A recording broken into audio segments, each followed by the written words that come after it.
Town officials will soon decide the fate of the pit bull that fatally attacked a Yorkshire Terrier earlier this month. Barnstable High School teachers asked the school committee for more time before implementing the new schedule at Barnstable High School. Plus, we have details on the search for a new assistant superintendent. These stories on this episode of Barnstable Today. It's Thursday, December 19th, 2013. I'm Sarah Mantle.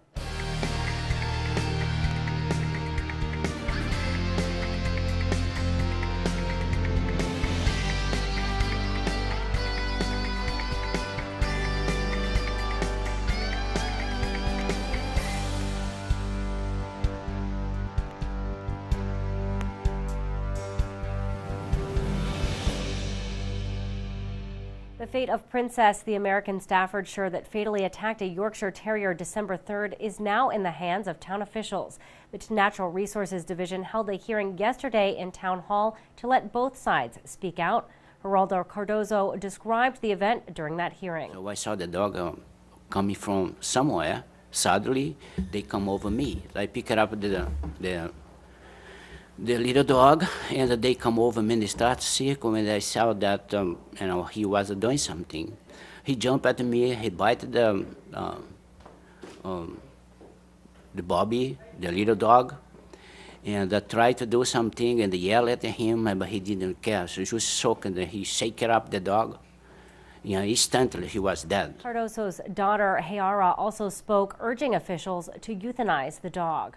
As my dad said before, he was simply walking my dog down the street. He wasn't specifically crossing any territorial lines. He was not even directly on the street of the house where the dog was staying that day. He was about a block away with my dog walking down when the two other dogs appeared out of nowhere, essentially, and started charging him and the Yorkshire Terrier. And when he picked him up, when he picked my dog up into his arms to protect him, the dog started jumping at him. And so I believe that my father was doing what he could to protect my dog and to protect himself during this attack. And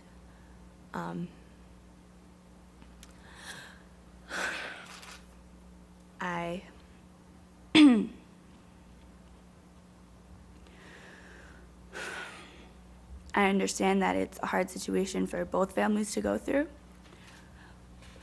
but I believe that the right measures should be taken in order to prevent people from having the risk of a similar attack, whether it's on another dog, because there are multiple dogs that live in this area in our neighborhood, and also I think that the measures should be taken to protect against dogs and their owners or anybody who could be crossing this path against the street. The dog is unpredictable at this point. The dog's owner, David Henning, says he isn't sure what caused Princess to attack. It was sad what my dog did. My dog's never attacked anybody except for cats. My dog doesn't like cats. But it grew up with my daughter and my nephew since it was a puppy. My nephew was 1 and my daughter was 2 when I got the dog. She's not even a year old, my dog, and she's never, I just don't get what happened. She's never attacked another dog. She grew up around other dogs. She was staying with my mother, who has another dog, and just feel bad. I don't know what caused her to do it. I know my mother buys both the dogs a lot of toys, anything you hold in your hand, stuffed animals and stuff. My dog does jump up to try to grab it. So I just don't know what happened that night, why it happened. The hearing officer will make a recommendation to the town manager, who will ultimately decide the dog's fate. Some Barnstable teachers want more time before a new schedule takes effect at the high school. In an effort to get the school in line with state regulations, the school committee voted to support a new class schedule that will allow more students to take more electives. At last night's school committee meeting, many teachers urged the committee to give them more time to prep for those changes. including Maureen Lavroni. We've spent the last few years sort of responding to mandates from others. We had to. We had deadlines and things like that. And to be honest, it's left us more than breathless, and we're still dealing with a lot of new things.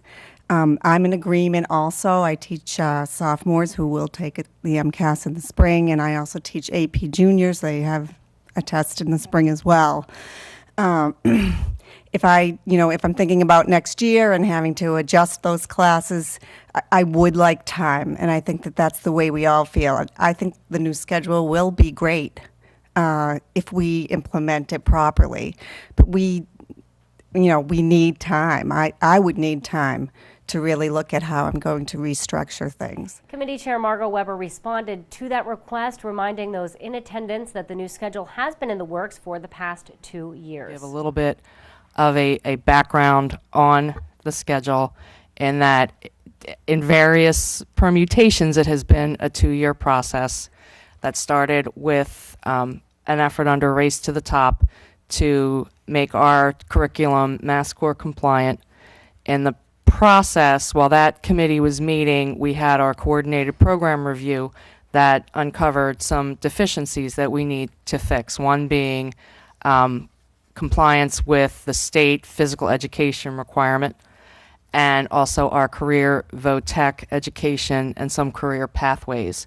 So I think it was close to a year ago we had a choice of schedules presented. Mr. Clark selected one, and we decided that we didn't want to rush into it because we had just found out about the PE requirements and the career vo-tech requirements. So we took another year and assembled a joint labor management committee that was charged with coming up with a schedule that presented opportunities for students, but that all anticipated that the schedule would be implemented in the 2014-2015 school year.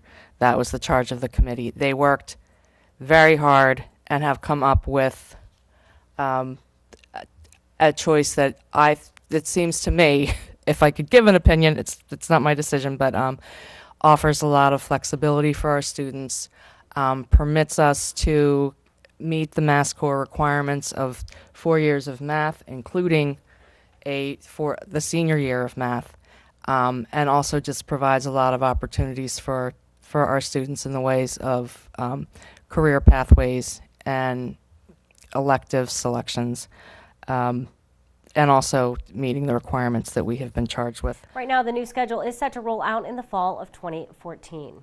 Early next year, a search will begin for 3 key administration positions. Dr. Mary Schakowsky says the district will need to replace the assistant superintendent, the principal of Barnstable Intermediate School, and the principal of Barnstable United Elementary, as all 3 are retiring at the end of the school year. Schakowsky appointed 3 search committee chairs beginning the search process. Once those positions are posted, applications will need to be submitted by February 3rd. And now let's take a look at sports with Brenna McCoubry. Good evening, Barnstable. I'm Brenna McCoubry, here with my ugly sweater for the holidays to bring you the latest on New England and Barnstable sports. Last night for the New England sports, the Boston Celtics lost last night to the Detroit Pistons 107-106. The Celtics will be back at the TD Garden Saturday afternoon to take on the Washington Wizards at 1 p.m. The Boston Bruins skate tonight against the Buffalo Sabres. The Bees will be away at Buffalo for a 7 p.m. start. The New England Patriots have been gearing up this week for an evening game on Sunday. The Pats will be in Maryland to take on Baltimore Ravens at 4:25 p.m. You can catch that game on CBS. Yesterday, the Barnstable Red Raiders had a few games. The boys' varsity ice hockey team tied the Duxbury Dragons 2-2 as they were away in Duxbury. The girls' varsity ice hockey team also tied Duxbury at the Hyannis Youth and Community Center, ending their game 1-1. The girls will play again on Saturday at Tony Ken Arena against Dennis Yarmouth. The boys' JV ice hockey team will travel a few exits down Cape to also play Dennis Yarmouth at 4 p.m. tomorrow. Also tomorrow, all basketball teams will be up against big-time rival, the Falmouth Clippers. The boys' JV and varsity will be away at Falmouth. JV starts at 5, while varsity will start at 6:30. The girls' basketball teams will be home, JV at 5 and varsity also at 6:30. That's it for now with the New England and Barnstable sports. Here on Barnstable Today, I'm Brenna McCoubry. For Barnstable Today, I'm Sarah Mannel.